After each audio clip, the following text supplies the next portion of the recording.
At the port of Long Beach, the world's supply shows up to meet American demand. It's an especially critical gateway for Chinese goods, with more than 60% of the port's imports coming from there. But the U.S.'s shifting tariff policies have thrown off the rhythm between the world's two biggest trading partners. Faced with tariffs going up, shippers rush to get their products into the U.S. from across the Pacific, leading to a surge of shipments from China.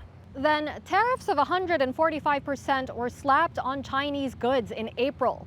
Shippers slammed the brakes and cargo levels dropped. And that slowdown is still being felt here. Two of the large terminals that we have here are within view of where we're standing, and they each have only one vessel.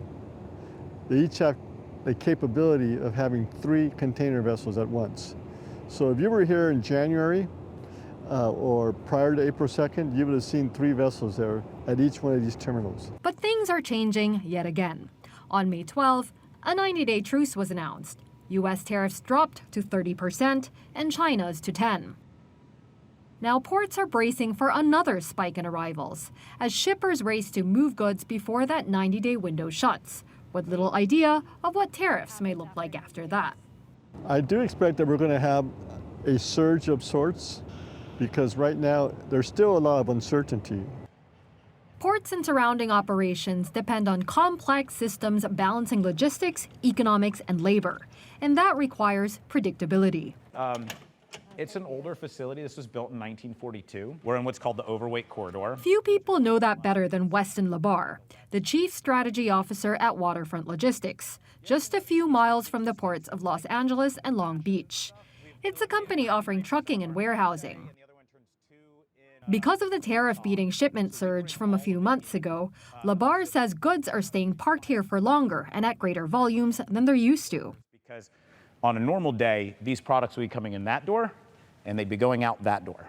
Our business is built around product moving, which means that at any given time, we could have 1,000 people working for our company around the U.S., between truck drivers, between warehouse workers, yard workers. But when stuff's not moving, the company's still protected because we're being paid for storing things, but it's not really the optimal use of our business, and it impacts our abilities to maintain frontline workers. If there's no truck moves going in and out of the port, then guess what? You don't need as many truck drivers. And even if the U.S. finally stabilized trade relations in a more enduring way than a temporary truce, workers in the logistics industry might have long since moved on. What happens when it picks back up? We're not laying people off, but if we're not providing as many hours, do our truck drivers start driving Uber?